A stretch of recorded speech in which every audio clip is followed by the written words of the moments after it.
Hello there everybody, welcome back to Star Wars Lads for the latest review of the Essential Legends Collection releases in audiobook format. I review every single Essential Legends Collection new released audiobook, and I'm going to be talking today about Shadows of the Empire. If you could do me a favor before we start the video, hit that like button, subscribe to the channel for more. Like I said, I review every single one of these Essential Legends collections that are newly released in unabridged audiobook, so every time there is a new one, if you want to hear my thoughts, make sure you subscribe. Very soon I'll also be having a review out for Trials of the Jedi. If you're interested in the end of the High Republic, then make sure you look out for that video as well. And I'm going to be hosting a Star Wars Legends book club for this book. If you're not familiar with that format, we host lives where you guys can join and talk about some of our favorite Star Wars books. We're going to be hosting one for Shadows of the Empire. All right, without further ado, let's just get into the review. And I always start off with the writing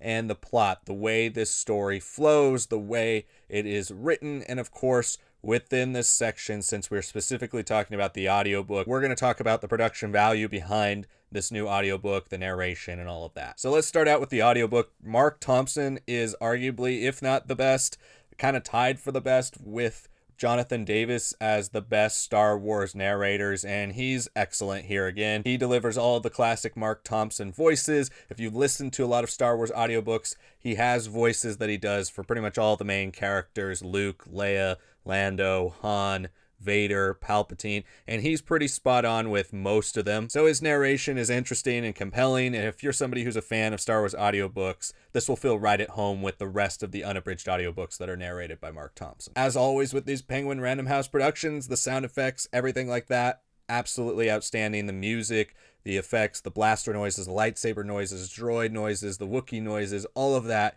is just perfect. It's screen accurate, it sounds so good, and it makes you really immersed in the experience. And they've done such a great job of just perpetuating this consistent quality. Shadows of the Empire is no different. Absolutely, if you're interested in experiencing this in a new way, pick this one up. But now let's get to the writing and the plot, because Shadows of the Empire has an interesting plot.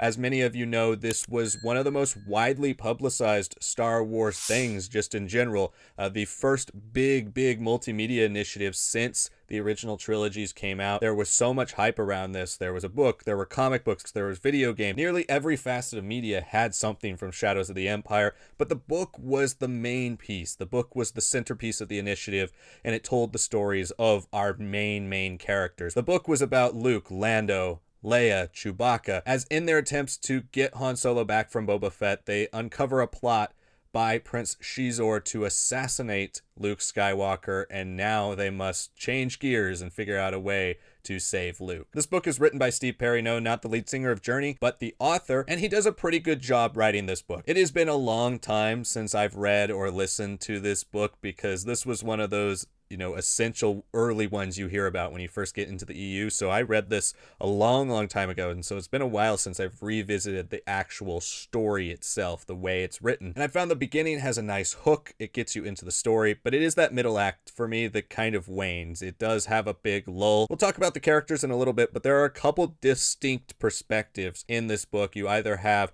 Luke on his own thing, or you have Xizor's perspective, or you have Leia, Lando, Chewbacca. The cross-cutting and interchanging between and within chapters can sometimes make for a bit of a slow read. Oftentimes when you have multiple perspectives and stories, there's one set of characters who has something pretty exciting they're doing, while another set of characters is talking or building up the plot or adding exposition or adding different pieces that will contribute to the finale. There were times in the middle act where everybody's just kind of at a standstill. They're trying to figure out what's next. How do we maneuver to the next plot point? And that did get a little bit slow for, let's say, 10 chapters or so. One of the common criticisms with this book is the really overt adult stuff that's in this with the character of Prince Xizor. We'll talk about Xizor in a little bit in the character section, but this book is definitely written for adults. This is one of those few Star Wars books that has a lot of adult themes, including a lot of sensual stuff. It's not nearly as bad or overt as something like Jedi Battle Scars. If you have read that, but it is something to be aware of if you're getting into Shadows of the Empire. The book does also jump around in its first couple acts as it tries to tie in with the rest of the multimedia initiative. It doesn't really settle in on its own merits until about the middle of the second act. Then it gets flowing, then it gets really exciting and plot points are moving and it's getting to pick up in that Star Wars-y pace. But when that action does get going, Steve Perry nails it. It feels very Star Wars. There's a lot of great humor in this book. There's a lot of good one-liners. And for those of you who don't know, this book does take place between The Empire Strikes Back and Return of the Jedi. This was originally what told the entirety of the story that connects the two books.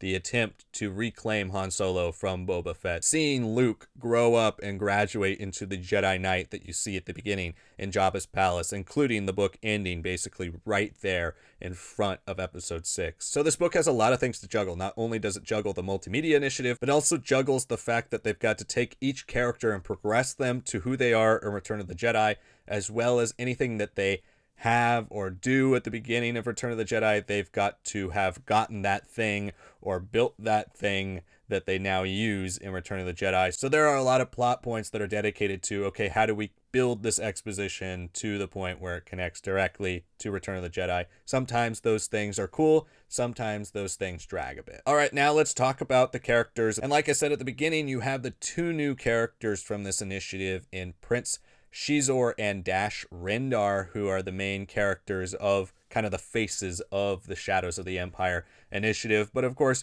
you have our main characters from Star Wars' original trilogy, minus Han Solo because he's in Carbonite. The book usually does choose to pick one of three perspectives as the leads for the story. You have either Luke, Leia, or Prince Xizor, and you read chapters mostly from their perspective. You'll get the odd one out from Darth Vader's perspective, but his are fewer and farther between. He's not nearly as big of a character in this as Prince Xizor, who takes over as our main villain. Prince Xizor is a falling leader of Black Sun. You might know Black Sun from other things in the Star Wars world, but Shadows of the Empire is really where they became big. They became a big part of Star Wars, and Prince Xizor in this is basically the left hand of the Emperor. If Darth Vader's the right hand, he's the left hand. He is right there vying for power with Darth Vader, and it's kind of interesting in a very 90s Bantam way, the way these characters are written, because knowing what we know now, there was no rule of two back then. There wasn't this understanding of like Sith progression. So the way Steve Perry writes this is basically that Xizor thinks he can become the next Darth Vader, and he's constantly trying to sabotage Vader's plans so that he can work his way up to be the Emperor's right hand, and then he'll become the Emperor one day. It's a very Sith idea in that he's working up the chain, but he's in no way, shape, or form a Sith or has any abilities within the Force. So it's very dated in its lore, but it's also very much so emblematic of the way sci-fi tropes and kind of classic fantasy sci-fi cliches were brought into 90s Star Wars writing. And so in that sense, it's a fun historical capsule. And I did have an enjoyable time reading it, even though it is always kind of difficult to buy the fact that Palpatine is meeting with the head of a crime syndicate. Like, I just don't in any world really see how Xizor could become so powerful that Palpatine would meet with him, but that's just something you kind of have to accept for the convenience of the plot. Xizor is a very odd villain. He has really three goals throughout the story. The first and seemingly the most important to him is to embarrass Darth Vader. He wants to do anything possible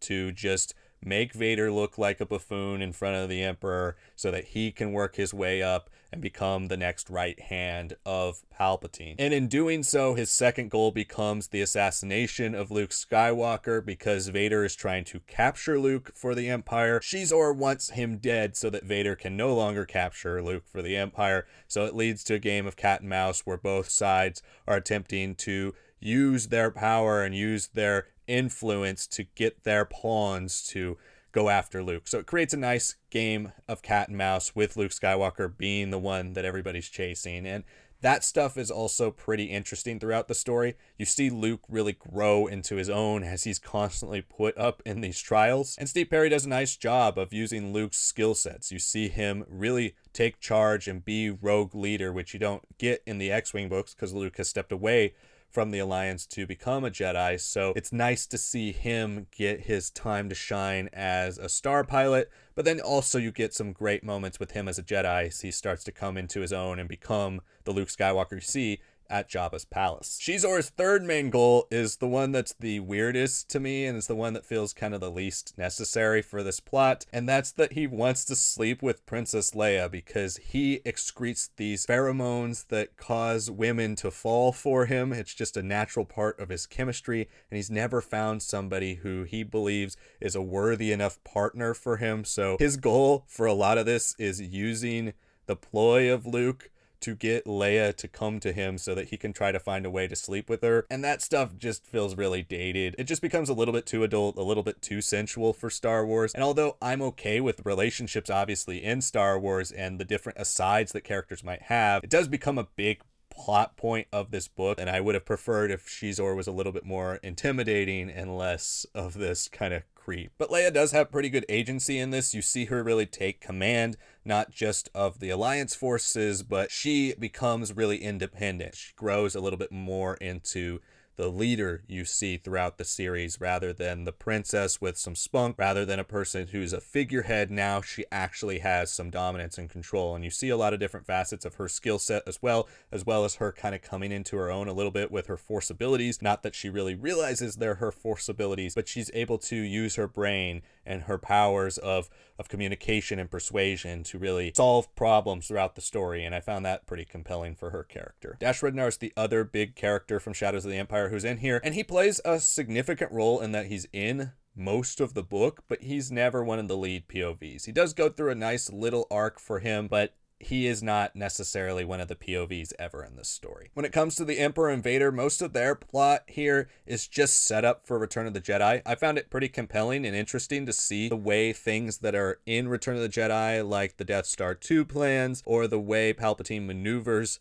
the rebels into that trap at the Death Star 2. A lot of that's part of the story and the way they pull the strings to get the rebels to that point. So I found that pretty compelling, even though it does kind of feel like a side plot to what the story really wants to tell. All right, let's wrap this up and give this book a score out of 5. So I found Shadows of the Empire a pretty good read. It's a fun book. It's definitely a piece of 90s nostalgia. Characters like Luke and Leia all have good progression. The stuff within the plot adds to the films. You get some new ideas when you hear lines from Return of the Jedi, how things happened and what plot points led to specific moments in Return of the Jedi, and that's always very useful when you're reading Star Wars. The villain of Prince Xizor was compelling at times, but also creepy at times. I know that's kind of the point of his character, but he's not necessarily one of my favorite villains. And the plot was also uneven at times, trying to push and pull between providing exposition to Return of the Jedi and delivering on the Shadows of the Empire story itself. When it gets going in the Shadows of the Empire stuff, it gets